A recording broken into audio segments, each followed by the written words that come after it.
I need to make a confession because I thought I was coming here just for the pinning ceremony. And no one told me that I was to be honored tonight. But I want to share with you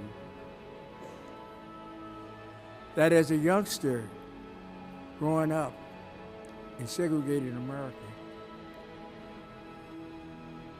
my seniors tried to, and my grown African Americans say that becoming a lawyer was a dream.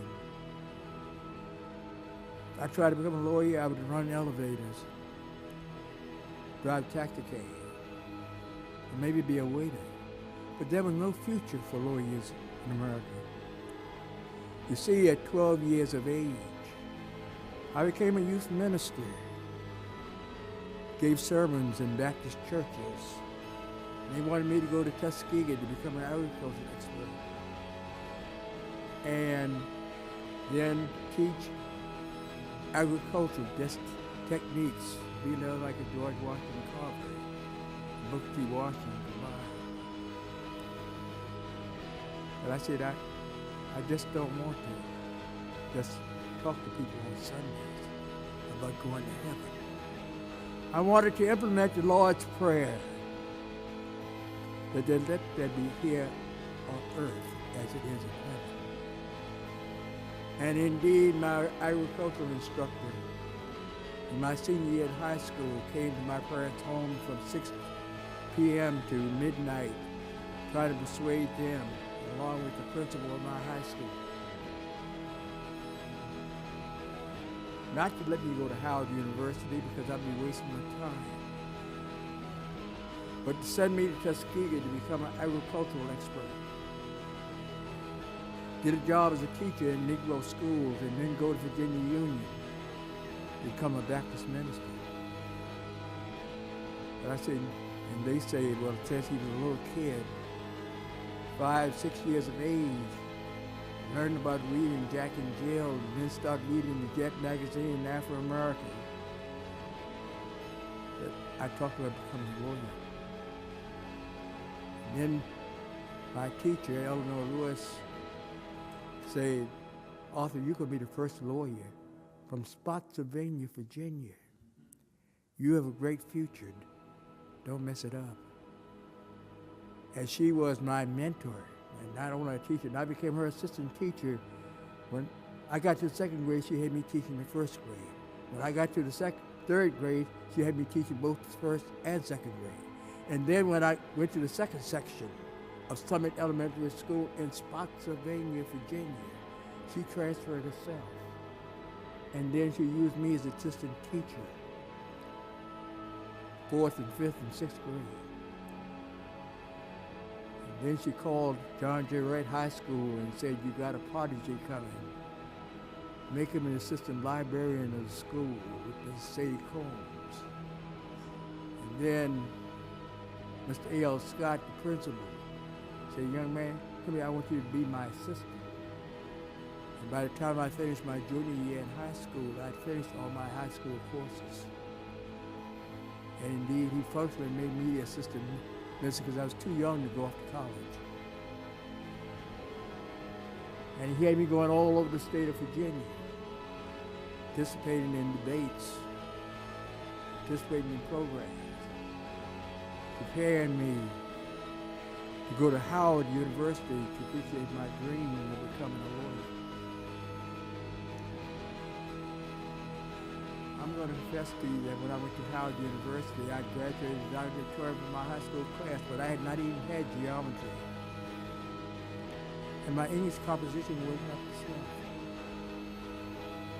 My first semester at Howard, I only earned 11 hours of college credits.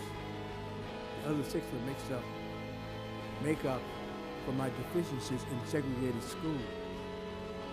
That gave me a commitment to do more about education and quality education. At second semester, I took 23 hours, made straight A's, and ended up number 1 in my class at Howard University. Then a gentleman named Adam Clayton Powell entered my life. he asked Mordecai Johnson to designate a student from Howard to be a spokesperson on colored radio in an abandoned radio in a warehouse on V Street, Northwest, and I became that student. And every Saturday, I would dialogue on radio about abolishing segregation in America in 1953. And I coined the phrase then that a person should be judged by the quality of his performance and not the complexion of his skin or the accident of his birth, but quality of performance, values as an individual. And when the Supreme Court on May 17, 54 came down, and I say this at the time, the Supreme Court agreed with me. But little did I realize that I was putting my life on the line. Because October of 54, the NAACP entered my life. Thurgood Marshall became my lawyer. And the case called Prince Edward Farmville School Cases, where I was selected in a role that James Meredith 8 years later played in Mississippi. And I was the first Negro or colored boy, colored girl. The NAACP used to compel Virginia to abandon massive resistance to desegregation. They closed schools in 5 counties. They were giving press releases to the Washington Post, to the Richmond Times-Dispatch, that any nigger kid who dared try to desegregate a school in Spotsylvania or any other place, Prince Edward, would be kidnapped and lynched. Thurgood Marshall took on the role of being my chief counsel. In October of 54, I applied to the University of Virginia Law School to compel Virginia to abandon massive resistance to desegregation. And Neighbor, Vice President Howard, was to be his deputy. Oliver Hill, Spotswood Robinson had been the lawyers in the Virginia case. And they asked me in my junior year not to stay at Howard, but become their lead plaintiff in the Prince Edward case. I say that I had talked the talk and could not turn back now. And I agreed to become the plaintiff in the Prince Edward case with the United States Army and the National Guard to protect me as they tried to protect Meredith in Mississippi. And I agreed, and I went home, 19 years old, junior, approaching being 20 this coming March. I agreed to put my life on the line for civil rights in this country. And like you youngsters today, see, I didn't have to get my parents' consent.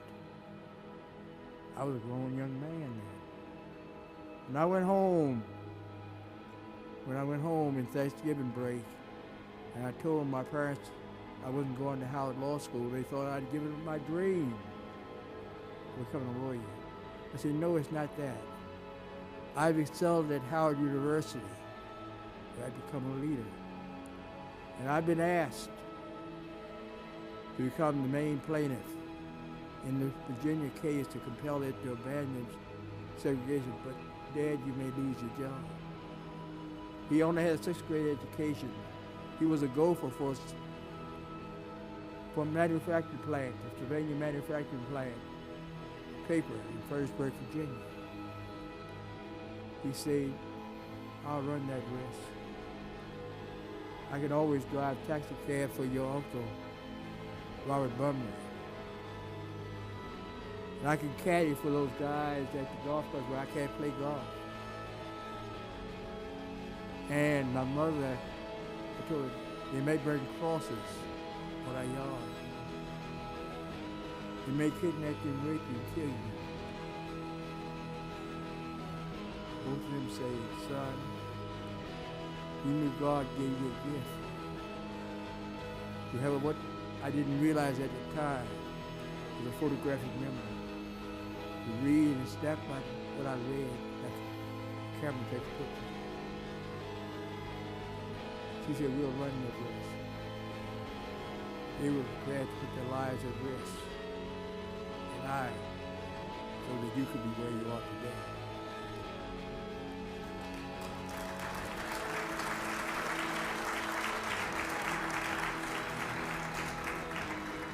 And indeed, Thurgood Marshall and James Mabry had talked with Herb Brunell, the Attorney General,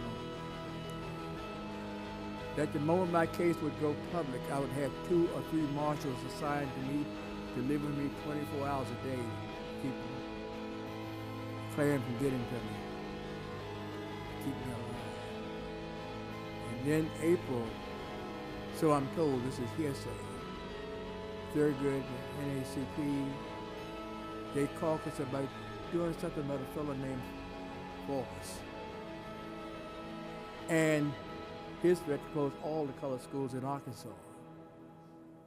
And they were not having enough money to go forward both in my case in Virginia and deal with Forbes. I may be alive talking to you today because of Governor Forbes in Little Rock. And they settled my case with Virginia. And Virginia agreed to pay all of my expenses to send me to Columbia or NYU or Syracuse or Boston, which had admitted me without even calling me for an interview. I had summa cum laude standing at that point. By the 3.9 average, I only had 1 or 2 grades on my transcript that weren't A's. And I say to Thurgood and Napier that I didn't want to give up my honors at Howard to accept a 6-year combination degree. I'll be your player, but I'll come back to Howard in the summers between my law school years and finish up my degree requirements. That I did, and I came back to Howard in the summers between my first and second years in law school at NYU, and received my degree from Howard summa cum laude with between a 3.93 and 3.94 average.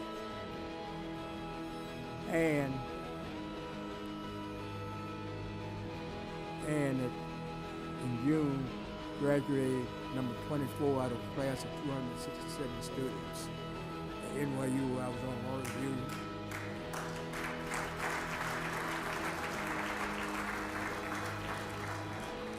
And the most difficult decision I had to make in my life was that in my 3rd year of law school, my Jewish friends galvanized around me and treated me like I'd come here from Mars or outer space. And they encouraged me to apply to the U.S. Department of Justice when I was number 11 in my class, at the end of my 2nd year. And I did so, but I thought it would be a charade. Deputy Attorney General interviewed me, and a week later I had an offer to come to the Justice Department. 4 weeks later, Thurgood called me. Come down and talk with me. And he offered me a job to be his assistant.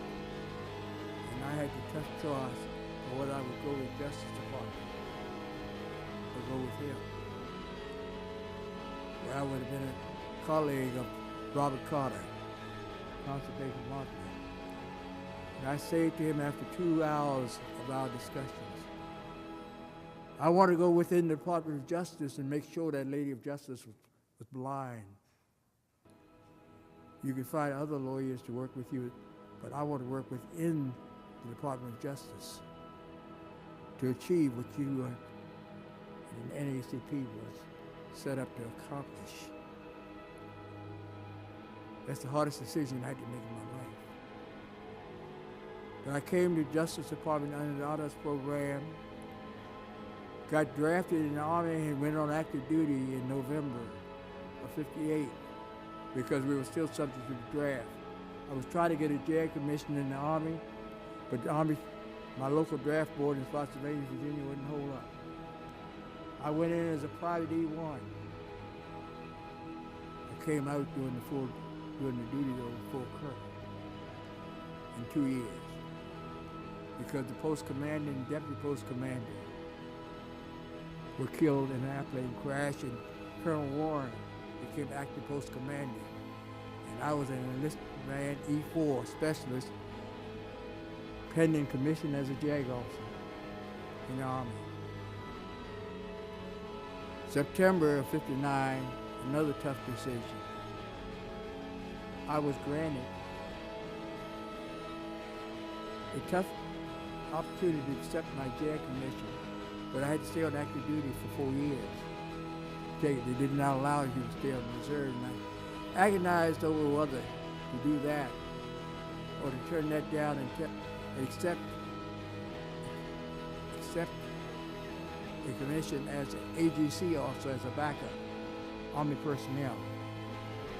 And after agonizing over that, I decided to reject the JAG commission because I didn't want to spend my life just in the military. And I decided to go back to justice, and I became an Army personnel officer, AGC officer. And I received a special commendation from William Brucker, Secretary of the U.S. Army, for outstanding above and beyond duties and for the 2 years I was on active duty. January 21, 1961 was a day in my life of greater significance than even being a plaintiff in the Prince Edward Farmville school cases. I was called by Robert Kennedy the second day that he was Attorney General of the United States. He said, I reviewed the issue of how many black lawyers, I think he used colored and Negroes then, we have in the Justice Department. You had the most brilliant record of any Negro I've ever read about. I want you to be my special assistant. I want you to be my confidential assistant in dealing with race issues in America. You see, the Martin Luther King movement was just beginning to really get some power, get some interest. And he said, I want to appoint you as my special assistant between me and J. Edgar Hoover to make sure the FBI does not engage in any unlawful practices, to make sure that the Communist Party will not infiltrate in the civil rights movement called the Second Civil War in this country, to make sure the black leaders are honest about their right to bring about civil rights and not using it as a scam, committing any fraud or financial investments. You have a record and commitment. You raise your right hand. Are you prepared to take on this duty for my brother, Jack Kennedy, and me? To be the go-between with J. Edgar Hoover. They will tap your phone. They will have FBI agents trailing you to make sure you don't talk to the press or reveal any classified information. Indeed, I was only permitted to tell you that story by Barack Obama.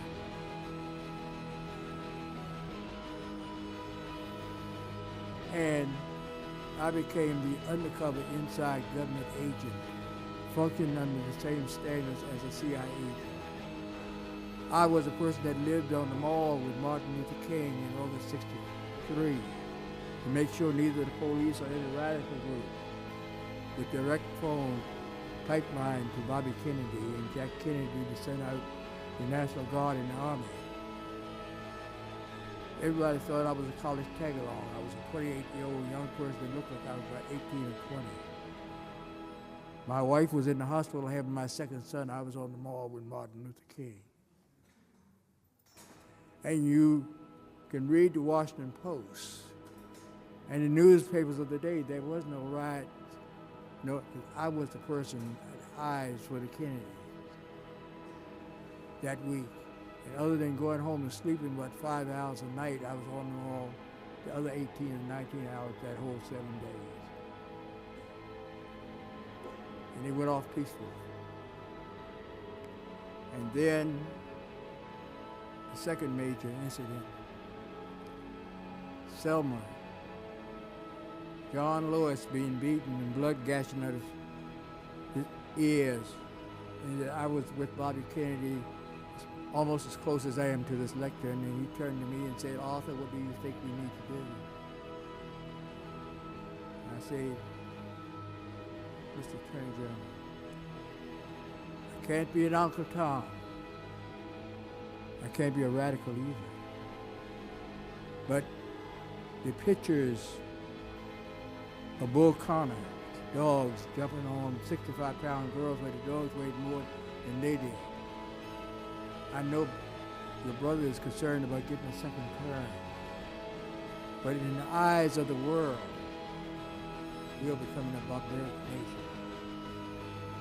It is about time you and your brother take a stronger stand on civil rights." He picked up the phone and called Jack. He said, "Arthur, my assistant tells me, I know you're concerned about the Dixiecrats, people in the South, and a second term, but it's more important that you have one term and that you stand for human rights and civil rights in this nation." And some people say that was a turning point, but the Kennedys taking greater and more serious approach to civil rights in this nation. And then we came the fateful day in November when Jack Kennedy was assassinated. Bobby called for me and said, "I want you with me this whole day. I'm your brother." And I'm not getting emotional. I want you to act for me. I'm putting you in charge of what happened in Dallas. I want you here with me. You tell me what the problem is, and I'll tell you what to say. I became his puppet. I became the Attorney General that day for Bobby Kennedy in dealing with Lee Harvey Oswald. And about 2 a.m. that morning, he said, "You've been here since 9 o'clock the day before, or before 9. Call your wife and go and get a couple hours sleep." My wife picked me up around 3 a.m. And then, about 5 minutes to 10, woke me and said, "Jack Ruby, one of the things that gnaws at me is whether or not, had I been there, that I would have seen something that would have prevented Jack Ruby from killing Lee Harvey Oswald. And the public may know more than you know now."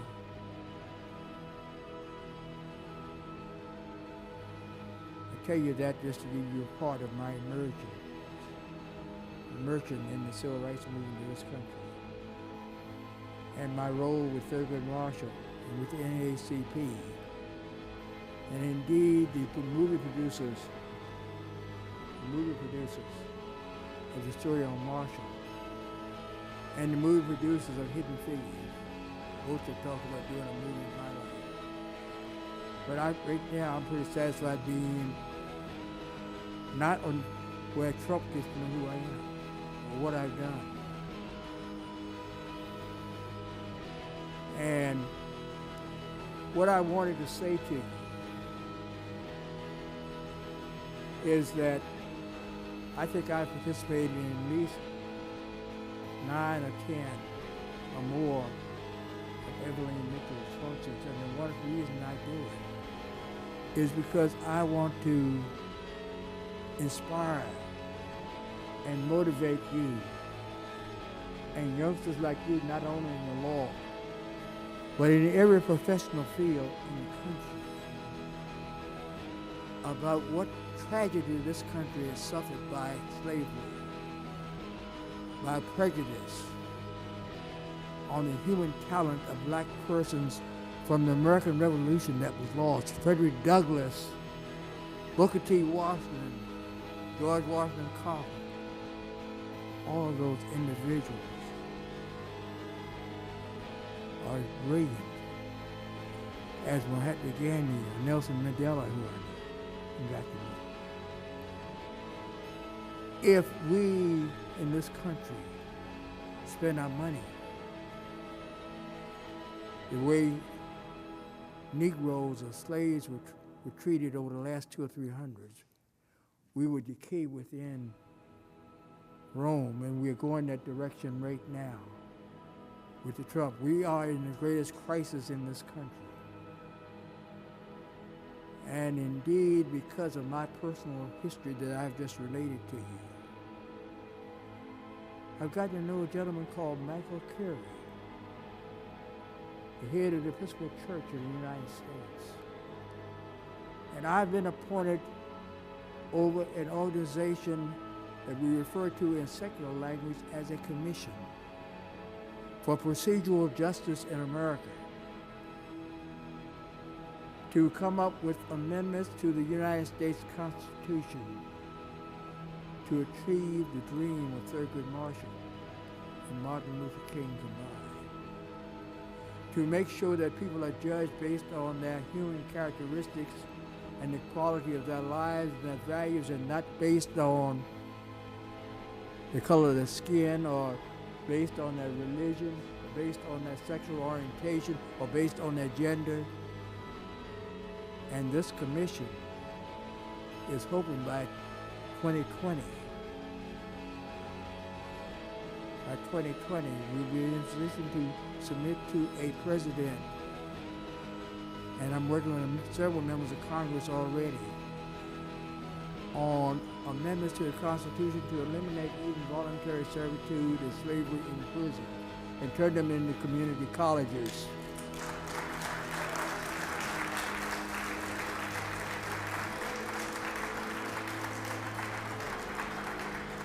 Or into trade schools or industrial schools, so that when people come out of prison, they are prepared for the jobs that exist in the 21st century, not in the 1700s,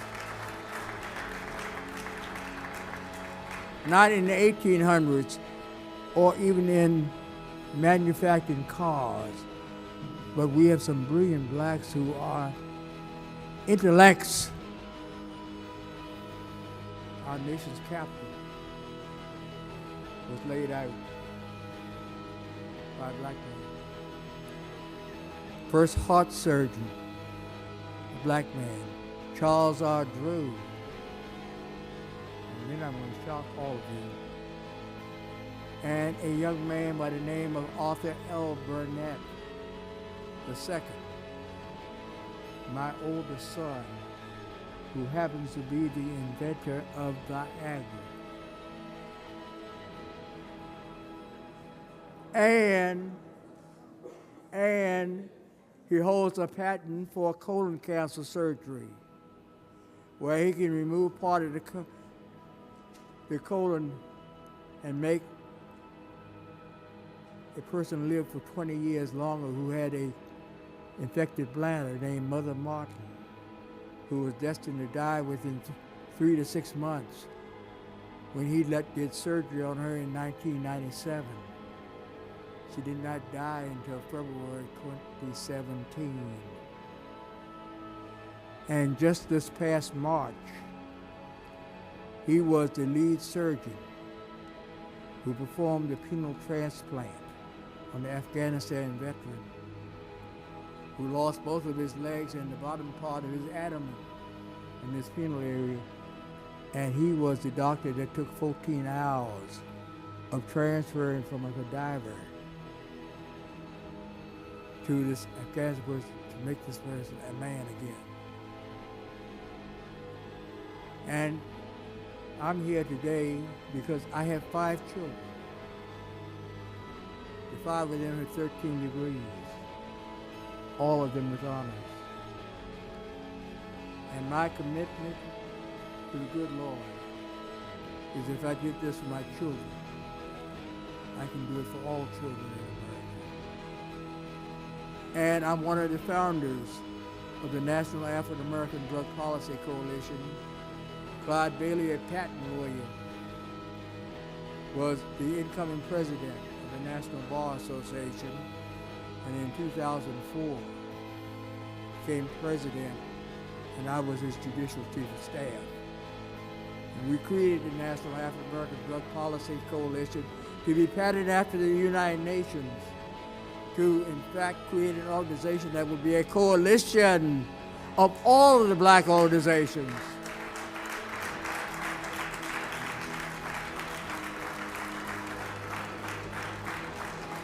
Working in unison to make America great, but not in the sense of taking us back before Plessy versus Ferguson, but taking us forward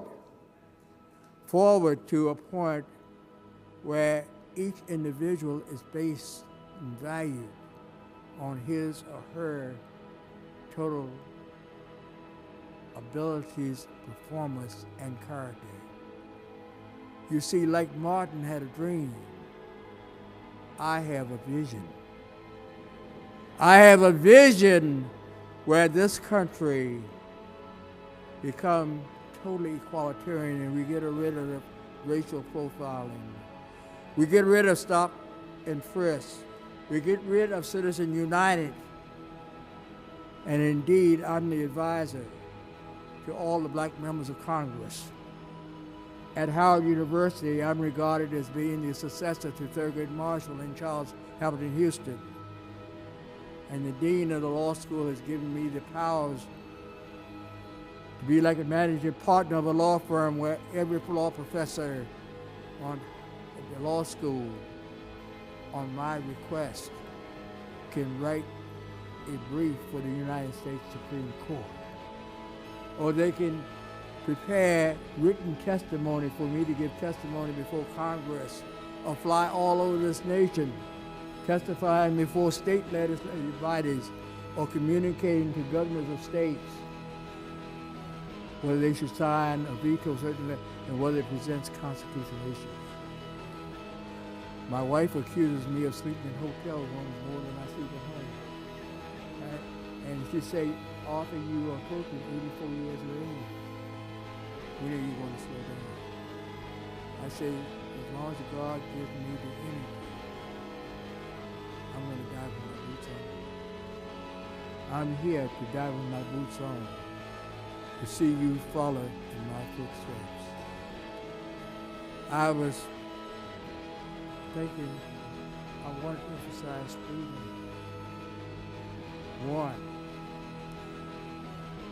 as law students, take care of your health. Get adequate rest so that you can be functioning like you would function if you were running a marathon. So that you absorb and you take in all that you can learn, all that you can do, to always be at your very best. Get plenty of sleep and rest. And I was the only student in my class at NYU, and I guess 50% of the time I got called on by the professors. I'm not sure whether they were trying to embarrass me or they were really testing me to see how intellectual I could be. My first year at NYU, I made the highest grade in wills. And my Jewish friends began to treat me like I came here from Mars or outer space. But I say, look, I'm a walking demonstration of talent that bigotry and discrimination and race playing. There are many more of us out there. Indeed, one of my white friends invited me to be in a wedding in Columbia, South Carolina. And when I said to him, did you check with the hotel as to whether you could have a wedding with a Negro or color person? And he was told no, he could not, and I had to withdraw. But I said, that's the problem with America. When you get to know a person as a human being, you get to know the quality of that person, that character, that drive, that energy, and that capability. You don't see race. My prayer is that what Evangeline is doing, what the NAACP is doing, that I may live maybe to my early 90s where I can see the results. But my main goal today is advising Nancy Pelosi, Cory Booker, Elizabeth Warren. As a result of my being advised in my history, I not only advised the black members of Congress, I advised the Democratic leadership in positions they could take on and should take on to prevent turning back to the past. I thank you. I thank you. I thank you. And I only pray that the good Lord will give me at least another 3 to 5 years to achieve that dream.